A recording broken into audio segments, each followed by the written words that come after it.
오늘은 온유는 다스림의 시작이다. 온유는 다스림의 시작이다 라는 주제로 하나님의 마음을 알아가도록 하겠습니다. 지난주 토요일에 교회 출근을 하니까 어떤 아저씨 한 분이 교회당 로비에 앉아 계시는 겁니다. 옷은 멀쩡하게 입으셨는데 누군가를 기다리는 걸 봐서는 대충 어떤 분인지 짐작이 가더라고요. 아침부터 교회당 로비에서 서성이시는 사람이 예수님 믿으려고 왔겠어요? 돈을 들어왔겠죠. 그죠? 그래서 그냥 안녕하세요 인사만 하고 그냥 사무실로 들어갔습니다. 그러다 조금 있다가 가희 씨가 이제 사무실로 따라 들어오면서 하시는 말씀이, 목사님을 만나면 돈을 주는데, 그러면서 그 돈을 저에게 달라는 그런 눈치를 보이시더라고요. 그래서 그냥 그분이 하시는 말이 하도 뻔뻔스럽고 황당하기도 하고 그래가지고 제가 그렇게 얘기를 했죠. 아니, 사지 멀쩡하신 분이 이래서 먹고 사시지 왜 이렇게 사시냐고. 이래서 먹고 사시라고. 그러니까 이 아저씨가 한다는 말이 자기는 일을 못한대요. 제가, 아니, 아저씨보다 더 연세 많으신 할머니나 할아버지들도 리어카 끌면서 그렇게 폐지 줍고 그렇게 일을 하시는데 왜 멀쩡하신 분이 일을 못한다고 그러시냐고. 그죠? 그 할아버지나 할머니는 바보입니까? 그렇게 막 얘기를 하면서 잔소리 아닌 잔소리를 했습니다. 그런데 더 놀라운 것은 이 아저씨가 그 말을 듣고도 갈 생각을 안 하고 그냥 로비에 버팅기고 앉아 있는 거예요. 그때 제가 딱 드는 생각이, 이 모습을 목사님이 보시거나 다른 사람이 보면은 어떻게 보일까? 그 생각이 들더라고요. 그래서 어쩔 수 없이 1,000원짜리 한 장을 주면서 그랬어요. 앞으로 일해서 먹고 사시고 다시 오지 마세요. 그렇게 얘기를 했거든요. 그런데 이분은 그러거나 말거나 돈 1,000원 받으면서 아이고 감사합니다 이러고 뒤도 안 돌아보고 가시더라고요. 여러분, 착한 행실이 뭘까요? 착한 행실? 이런 사람에게 돈 몇 푼 쥐어주는 게 착한 행실일까요? 그럼 제가 돈을 안 주고 이 사람 그냥 보내면 나쁜 행실인가요? 성경은 일하기 싫어하는 자는 먹지도 말게 하라고 명령합니다. 데살로니가후서 3장 10절에서 12절 말씀입니다. 자, 10절. 우리가 너희와 함께 있을 때에도 너희에게 명하기를 누구든지 일하기 싫어하거든 먹지도 말게 하라 하였더니, 그죠? 우리가 얼핏 알기로는 일하기 싫으면 먹지도 마라 이렇게 알고 있죠? 아닙니다. 일하기 싫어하는 자는 먹지도 말게 하랍니다. 그러니까 일하기 싫어하는 사람이 있으면 밥그릇 빼앗으라는 겁니다. 그런데 이상한 것은 일하기 싫어하는 사람일수록 어떻게든 놀고 먹으려고 하는 것입니다. 그런 쪽으로만 머리를 쓰는 게 보면 놀라울 때가 있습니다. 11절. 우리가 들은즉 너희 가운데 게으르게 행하여 도무지 일하지 아니하고 일을 만들기만 하는 자들이 있다 하니, 돈을 얻으러 온 이 아저씨도 공공근료를 하면 돈을 더 많이 벌 수 있는데 그럼에도 불구하고 교회를 돌아다니면서 돈을 뜯어내는 이유가 뭘까요? 계속 그렇게 머리를 굴립니다. 나라에서 주는 노인연금이나 다른 혜택은 다 받으면서 소득에 잡히지 않는 돈을 벌기 위해서 잔머리를 굴리는 겁니다. 이 정도 잔머리 굴릴 줄 아는 사람이면 바보는 아니죠. 그죠? 그래서 일하기 싫어하는 사람들의 특징은 게으르게 행하면서 일만 만드는 사람입니다. 조별 모임이나 단체 모임을 할 때도 이런 머리 쓰는 사람들 있죠. 그죠? 항상 뺀질뺀질거리면서 엎어가려고 하고 아무것도 안 하고. 이런 사람을 어떻게 해야 된다고 말씀하는지 아세요? 12절. 이런 자들에게 우리가 명하고 주 예수 그리스도 안에서 권하기를 조용히 일하여 자기 양식을 먹으라 하노라. 아시겠죠? 성경은 이런 자들에게 돈 주지 말고 주 예수 그리스도 안에서 권하기를 열심히 일해서 먹고 사세요. 이렇게 하라는 겁니다. 이것이 성경의 논리입니다. 그런데 여러분, 이런 사람에게 돈 1,000원을 줘서 돌려보내는 게 쉬울까요? 아니면 스스로 일해서 먹고 살게 하는 게 쉬울까요? 그죠? 이처럼 성경은 교회에 다니는 사람에게도 열심히 일해서 먹고 살라고 권면을 하는데, 하물며 교회를 다니지도 않는 사람에게 돈을 주는 게 착한 행실일까요? 저는 최소한 교회 다니는 사람에게 밥 한 그릇 사주고 싶고 교회 오지도 않는 사람에게는 그렇게 잘해주고 싶은 생각이 별로 없어요. 저는. 착한 행실은 일하기 싫어하는 사람에게 밥 퍼주고 돈 주는 게 절대로 아닙니다. 사람들은 교회가 착한 행실을 해야 한다는 이유로 돈도 주고 밥도 주면서 믿지 않는 사람들을 자꾸만 챙겨주려고 하는데, 세상은 이러한 교회를 철저하게 이용하고 있습니다. 이 아저씨도 아침부터 작정을 하고 교회 한 50군데에서 100군데만 돌면은 하루에 못해도 5만 원 이상은 벌지 않겠어요? 이런 사람이 과연 교회가 좋다고 칭찬을 하면서 고마워할까요? 그리고 이렇게 번 돈을 가지고 뭐 할까요? 열심히 일해서 번 돈이 아니니까 잔머리 굴려서 편하게 번 돈은 좋은 일에 사용하기보다는 술값이나 담배값으로 사용하지 않겠어요? 여러분, 어려운 사람을 돕고 다른 사람을 섬긴다는 게 쉬운 일이 아닙니다. 철저하게 성경의 기준을 가지고 있어야 제대로 된 섬김을 할 수 있습니다. 그런데 세상은 말씀의 기준으로 교회를 바라보는 것이 아니라 자신의 이익에 맞는 대로 교회를 갖다 붙여서 비난을 합니다. 제가 가끔씩 일을 하다가 너무 갑질을 하는 사람을 보면은 대놓고 화를 냅니다. 그럼 주변 사람들이 이렇게 얘기를 해요. 교회 다니는 사람이 그렇게 해도 되냐고. 그러면서 막 비아냥거리거든요. 그럼 제가 그때 한마디를 합니다. 교회 안 다니고 절에 다니는 사람 그래도 되냐고. 그렇죠? 저는 그렇습니다. 내가 철저하게 말씀의 기준을 가지고 말을 하고 행동을 하는 거라면은 그렇게 큰 문제가 되지 않는다고 생각을 합니다. 그래서 저는 말씀을 더 깊이 묵상하고 정확하게 풀려고 하는 것입니다. 여러분, 세상을 변화시킬 수 있는 것은 말씀밖에 없습니다. 하나님의 말씀이 세상을 변화시킵니다. 그래서 말씀을 통하여서 우리의 심령이 먼저 변화가 되어야 됩니다. 계속해서 지금 팔복에 대해서 착한 행실이 무엇인지를, 그리고 세상의 빛과 소금이 무엇인지를 알아보고 있습니다. 잔머리 굴려서 돈 얻으러 오는 사람에게 돈 주는 게 착한 행실이 아닙니다. 지금은 버스비를 카드로 결제하기 때문에 뭐 이런 일이 거의 없는데, 과거에는 버스비가 없다면서 돈 몇 푼 얻으려고 하는 사람들이 참 많았습니다. 그죠? 그렇게 10명, 20명에게 돌아가면서 사기를 치면은 돈 많은 정도 버는 것은 쉬운 일입니다. 심지어는 제가 어떤 사람까지 만났냐면요. 수영로 교회에서 그때 이제 기도를 하고 집에 운동할 겸 걸어서 한 30분 정도 걸리거든요. 걸어가고 있는데 한 청년이 다가와서 저한테 한다는 말이, 자기가 서울에서 왔는데 지갑을 잃어버렸다는 겁니다. 그리고 부산 지리도 잘 모르니까 택시를 타고 터미널로 가야 되니까 한 돈 10,000원만 빌려달라는 거예요. 서울 가면은 갚아주겠다고. 그런 분들 만나보셨어요? 그래서 제가 돈이 없다고 그랬거든요. 그러니까 이 사람이 한다는 말이 인상을 팍 쓰면서, 아니 사람이 지갑을 잃어버려갖고 힘든데 그깟 돈 10,000원도 못 빌려주냐고 이렇게 화를 내더라고요. 그리고 제가 뭐라고 했는지 아십니까? 지금 여러분들이 속으로 생각하는 그 쌍욕을 그대로 했습니다. 대놓고 했습니다.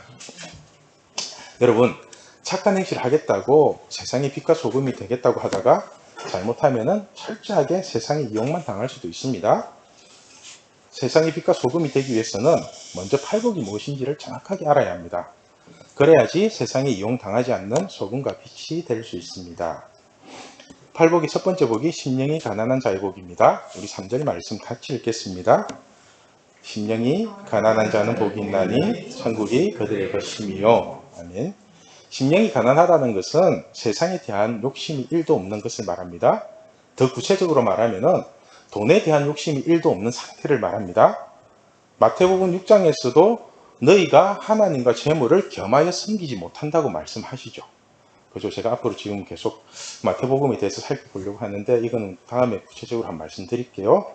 그래서 심령이 가난한 상태가 되면은 우리의 마음에 불순물이 전혀 없는 상태. 그래서 하나님의 말씀으로 우리의 심령이 가득 채워집니다. 순수한 말씀으로 우리의 심령이 채워질 때 하나님의 나라가 주어집니다.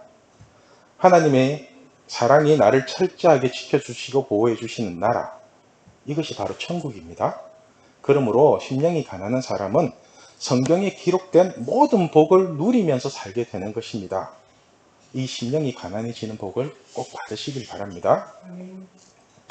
팔복의 두 번째 복이 애통하는 자의 복입니다.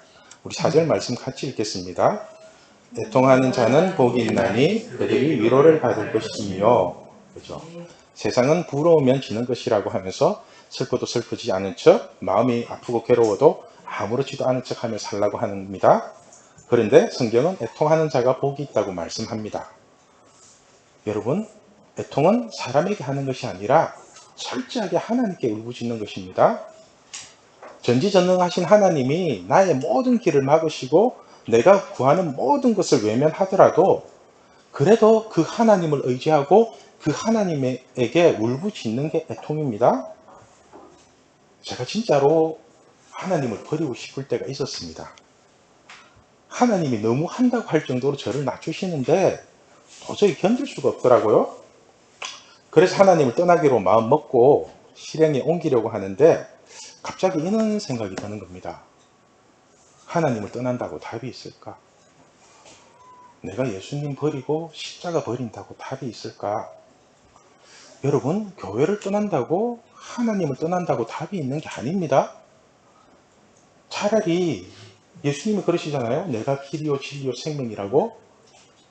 그렇게 말씀하시는 예수님을 붙잡는 게 오히려 더 낫지 않나요? 그렇게 저런 생각을 하면서 가만히 있는데 그냥 눈물이 나더라고요. 하나님을 버리고 싶은데 차마 버리지 못하는 아픔. 그죠? 하나님과 더 가까워지고 싶은데 죄 때문에 더 이상 가까워지지도 못하는 아픔.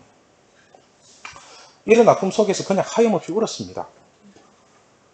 이때 그렇게 한참 우는데 이때 예수님이 십자가상에서 엘리 엘리 라바 사박다니 하는 그 말씀이 풀리는 겁니다. 나를 철저하게 버리시는 하나님. 하나님한테 하잖아요. 모든 것이 가능하신 하나님이니까 나 십자가 이거 안 지게 해주시면 안 돼요 하는데 하나님은 그 기도까지 외면하시잖아요. 그죠? 나를 철저하게 버리시는 하나님. 그런 하나님을 차마 버리지 못하고 나의 하나님 어찌하여 나를 버리시나이까 하고 울부짖는 예수님.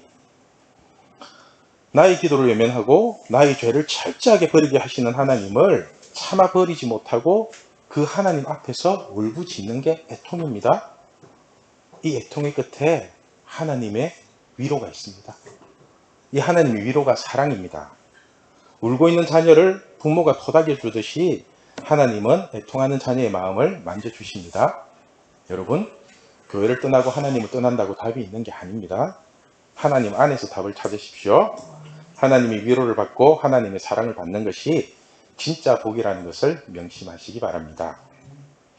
자, 이제 팔복의 세 번째 복이 온유한 자가 받는 복입니다. 5절 말씀입니다. 우리 같이 읽을게요. 온유한 자는 복이 있나니 그들이 땅을 기업으로 받을 것이며. 여러분, 온유가 뭘까요? 온유하면 딱 떠오르는 생각이 뭐예요? 부드러운 거, 그죠? 일반적으로 온유하다고 하면 부드럽고 착한 이미지를 생각하는데 아닙니다. 성질 더러운 사람도 온유할 수 있습니다. 특히 사람들이 연애할 때 얼마나 자신의 더러운 성질을 숨기고 만나는지 아십니까? 집에서는 잘 씻지도 않고 방도 치우지 않는 사람이 그렇게 깨끗한 척하면 난리 부르스를 칩니다. 처음부터 성질이 개차반인 걸 알았더라면 만나지도 않았을 사람인데 시간이 지난 뒤에 쉽게 헤어질 수 없는 시점에서 자신의 본 모습이 드러납니다. 이처럼 온유는 겉으로 드러나는 모습으로 판별하는 것이 아닙니다. 온유는 그 사람의 속을 봐야 합니다. 요즘 학교 폭력 때문에 논란이 많습니다. 배구 선수 이다영, 이재영, 쌍둥이 자매는 중학교 때 저지른 학교 폭력으로 국가대표 자격을 박탈하는 것을 당했죠. 그죠? 그는 징계 받았죠. 사진으로 보면 사랑이 넘치고 참 온유해 보이죠. 또한 미스트롯2의 진달래는 학교 폭력으로 인해서 경연 도중에 자진 하차를 했습니다. 그죠? 어느 정도 실력도 있고 우승 후보에 오른 사람이었는데 참 안타깝죠. 그 외에도 싱어게인의 요알이나 경이로운 소문의 조병구 등등 과거의 잘못으로 인해서 지금 대가를 치르고 있는 연예인들이 많습니다. 하나님의 마음에 합한 사람으로 유명한 다윗이 우리아의 아내 밧세바를 범하고 난 뒤에도 하나님이 안타까운 마음으로 다윗에게 하는 말씀이 있습니다. 최첨단 시대를 살아가는 지금의 시대에 꼭 맞는 말씀인 것 같습니다. 자, 먼저 사무엘하 12장 8절 말씀입니다. 자, 제가 읽을게요. 내 주인의 집을 내게 주고 내 주인의 아내들을 내 품에 두고 이스라엘과 유다 족속을 내게 맡겼느니라. 만일 그것이 부족하였을 것 같으면 내가 이것저것을 다 주었으리라.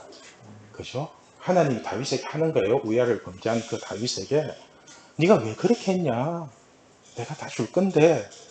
하나님이 이 본문을 통해서 우리에게 하시는 말씀은 너희에게 필요한 것이 있으면은 내가 다 채워줄 건데 뭐하러 잔물이 걸려서 죄를 짓냐는 겁니다.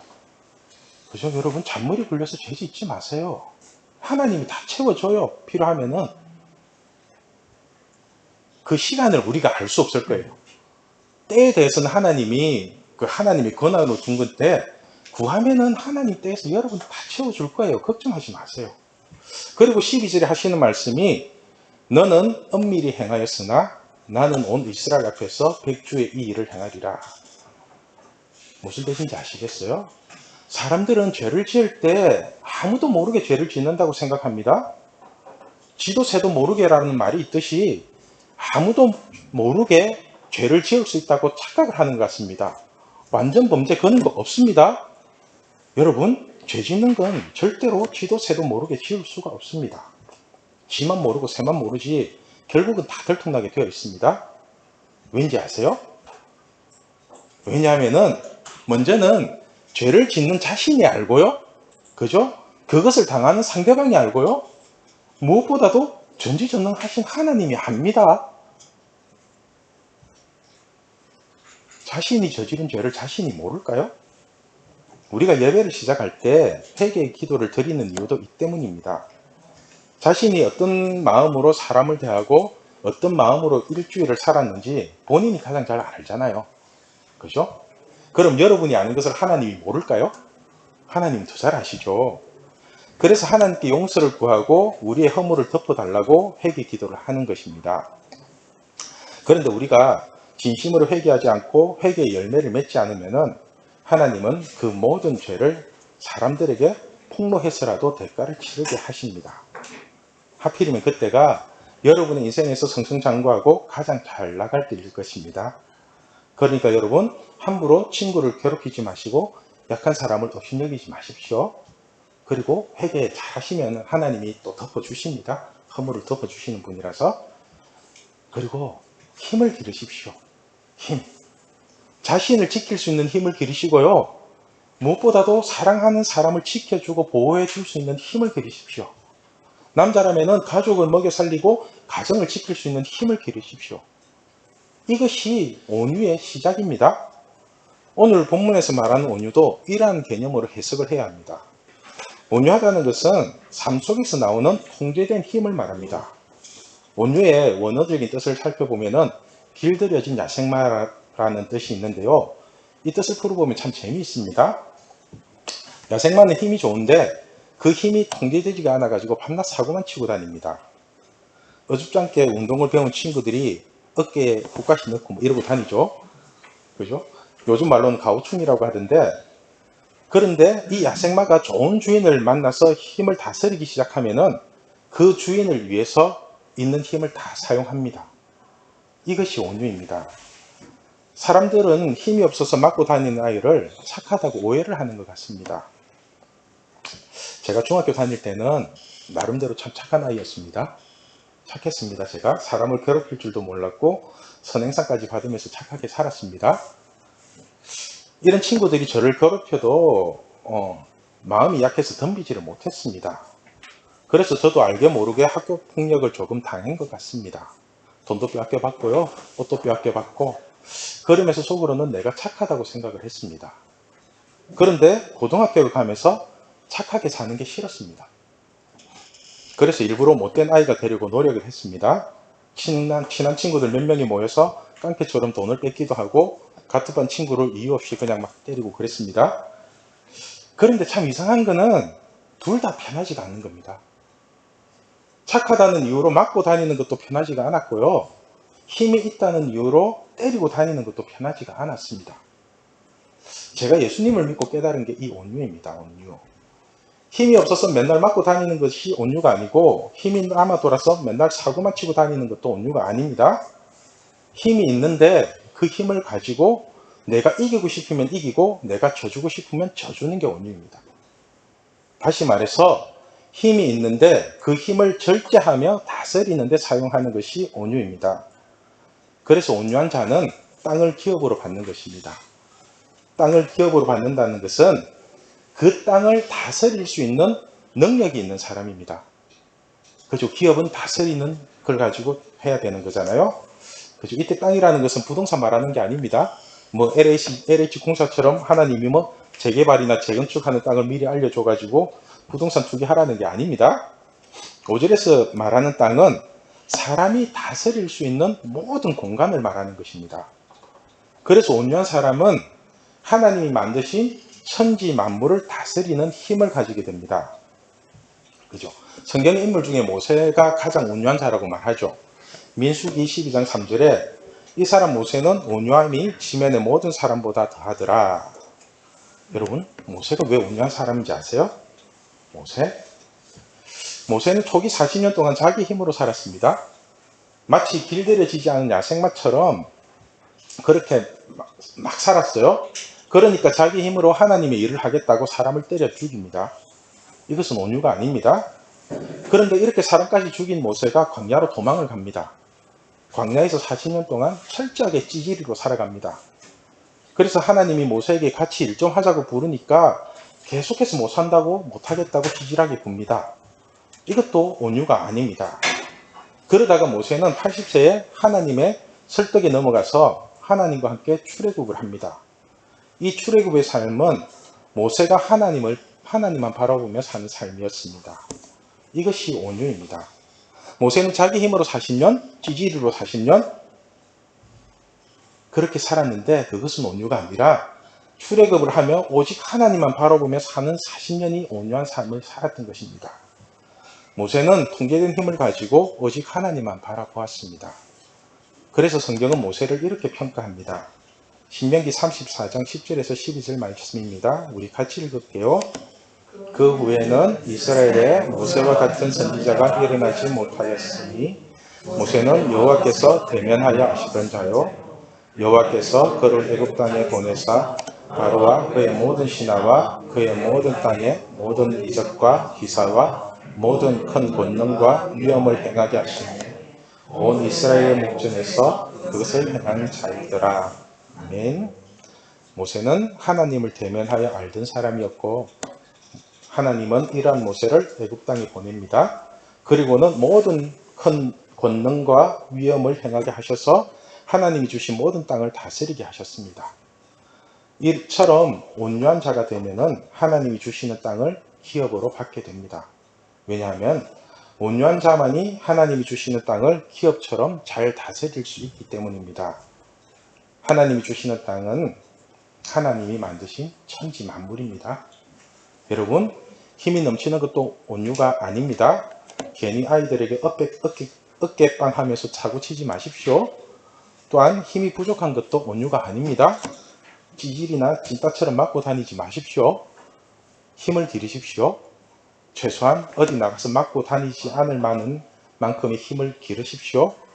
그리고 그 힘을 가지고 하나님을 바라보십시오. 오직 하나님만 바라보는 힘, 이것이 온유입니다. 그러면 하나님이 여러분에게 하나님의 땅을 기업으로 주실 것입니다.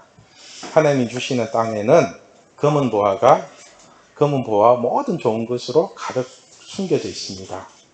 하나님의 땅, 그 거룩한 땅을 기업으로 받는 것이 온유한 자가 받게 되는 복입니다. 여러분, 모든 힘의 근원이 하나님이라는 것을 명심하십시오. 모든 힘의 근원은 하나님께로 나옵니다. 그래서 찌질이 같은 인생일지라도 하나님만 바라보기 시작하면 하나님이 공급해 주시는 새 힘이 생기는 것입니다. 우리 신앙교회 중고등부 모두가 온유한 자가 되어서 하나님이 주시는 땅을 기업으로 누리는 복을 받게 되기를 소망합니다. 기도하겠습니다.